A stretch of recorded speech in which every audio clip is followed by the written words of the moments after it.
Now, if Warframe is an espresso shot and parkour, Soulframe is a campfire and a sword. It's much more of a relaxed setting. Beautiful, eerie and musical, but there's definitely danger lurking. Now, I've been playing Soulframe's Preludes for quite some time, and the question I've been asked quite a lot while streaming it is, what is Soulframe and what can you expect when you jump into it? So let's just break it down. Soulframe is Warframe's sister game. It is still in a pre-alpha state, and the world it is set in is Midrath, an ancient land that has been invaded. It's poisoned, it's raw, and the world itself is angry. Now, the tone of the game leans into cleansing the corruption, pushing back the invaders with the help of nature, and slowly bringing the world back to life. That's pretty much Soulframe. And before your brain goes, oh, it's kind of like a Souls-like, it's not. The term soul is closer to spirit, essence, life force of the world itself, its creatures, and of course the souls of your ancestors. Now, Soulframe itself is a fantasy-themed action RPG with co-op settings where you can explore a broken world, you can fight hostile forces that, like I said, are corrupting everything, and you can slowly build your character into whatever style of fighter that you want, whether it's a sword and shield, whether it's an archer, whether it's a mage archetype, or whether you're wielding a huge two-handed sword. It still has that DE vibe of go out, do activities, grow stronger, unlock new stuff, but the moment-to-moment with Soulframe is a much slower paced experience. Now, Soulframe drops you into this fantasy world where, like I said, a hostile force called the Ode has invaded. They have wreaked havoc on resources and on nature itself.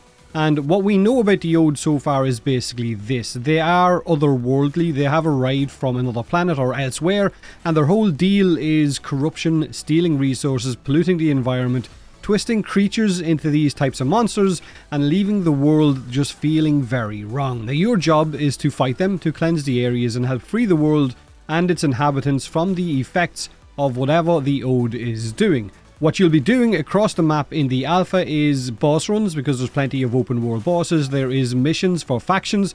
There is story fables, which are going to bring the whole narrative together. You will be hunting for better gear, and you can either play it solo or you can play it in a group of 3. So it has got a co-op setting, and there is player hubs similar to what Warframe has as well. Now, Soulframe also gives you the best of both worlds when it comes to having an open world environment while also having classic missions as well. It lets you swap between them whenever you feel like it, and depending on what content you feel like running. So you can explore the single overworld map that is packed with things to do, like bosses, like I said, for upgrades, factions. There is points of interest that can keep pulling you towards different directions, and you can get sidetracked for different rewards. And when you want the story, you can run the Fable missions, which are narrative missions that move the game's story forward and unlock new pacts and new systems as well.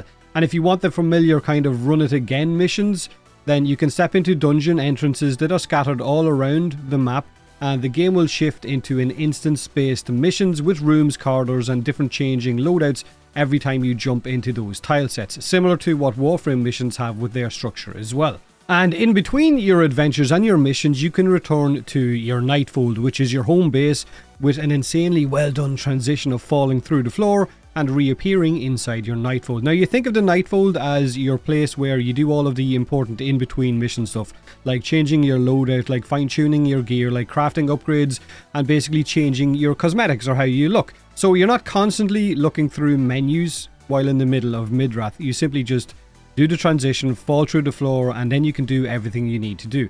And you can do this seamlessly inside dungeons as well. Now, the cool thing about the Nightfold is how it's presented. Instead of terminals and screens like you might be used to with Warframe, the Nightfold has NPCs called ancestors that you've had to find earlier on as you start the game. So rather than clicking on a crafting console, you're now walking up to a character who handles that role themselves, like Verminia, who allows you to change your fashion and your colours, or the blacksmith, Tuval Kane, who you can craft everything from weapons to pacts with and also upgrade those as well. So it makes the Nightfold feel like a lived-in camp with people with routines, and I guess this camp will increase in size and population as the game evolves and more updates are added to it. Then you've got progression in Soulframe. You aren't collecting a roster of different classes by swapping to new bodies. In Soulframe, you create one character and your combat identity comes from something called a pact. This is what will give your character their main powers and of course combat identity. You swap your pact and you're essentially swapping your class. Now, each pact is also tied to an animal-styled theme, so its abilities and its visuals might lean into that creature's vibe. For example, one pact might feel more like a predator, which will require you to be aggressive and up close, while another might lean more into you being graceful and maybe elusive, like an assassin, archer, or maybe even a mage. Now, the game encourages experimentation without making you restart your identity every time you make a different playstyle. 1 minute you're built around magic, the next you're leaning harder into being a tank or an archer or a greatsword wielding damage dealer, or maybe, like I said, you want to just stand back, use your staff and cast lightning bolts. You can do that as well. At the same time, your build is going to be heavily guided by 3 core stats: courage, grace and spirit. You pick what kind of fighter you want to be, and then you're going to vest heavily into that direction. You can gear, and small systems will fine-tune it for you, but the spine of your build is going to be based around those attributes. Now, on top of this sits weapon attunement, which is basically where certain weapons are attuned to either courage, grace or spirit, so you're going to want to match the weapon to whatever stat you're actually focusing on. Then comes the runes, which are Soulframe's early versions of modding, along with the totems. These are equipment pieces that will let you fine-tune a weapon with extra bonuses and effects. It's not the kind of big-brained chaos that you have with late-game Warframe modding, at least not yet it isn't, but it is more of a pick a setup and help you improve it. Now, combat is where all of that becomes real. Soulframe's fights are much slower and heavier than Warframe, and that's on purpose. You've got light and heavy attacks with real commitment, you've got blocking that matters, you've got parries that can reward good timing. When you land a clean parry, of course, you're going to open the enemy up to do more damage to them. There is also the smite mechanic, which is like an execute style effect or a finisher. Early on, it's a powerful moment, but later on, as your build kind of grows and you get to put more points into it, it starts acting more like a trigger that will happen quite a lot, or will activate quite a lot, turning that smite into something that is more than just a flashy finisher. You can use a smite that will then set your weapon on fire for a set duration, and it is all just very satisfying. So in simple terms with Soulframe, you adventure out, you come back to a hub that feels like a real place, you improve your character through swappable pacts or classes, you build around courage, grace, spirit with those attunements and those runes and those totems. Its progression systems are already showing real promise, but Soulframe is still very early on. It's in Preludes 12 right now, but the foundation for the game is already very clear. It is not chasing Warframe's speed, it is chasing more of a weighted combat in atmosphere. There is musical tones to it, and it already has the build structure to focus on multiple different playstyles. Now, before we end, Preludes 12, The Wilds for Soulframe, is the update that is live right now. It expands on its previous pre-alpha content, and it adds in the greatswords for heavier, bigger swinging melee attacks. It introduces the Koga, which is a potion that you can drink, and then it will ramp the difficulty up of the world while also giving you new rewards from some of those open world bosses. So it's the new kind of serious mode. And if you want in early, I will leave my Soulframe link in the description of this video while also putting it as a pinned comment.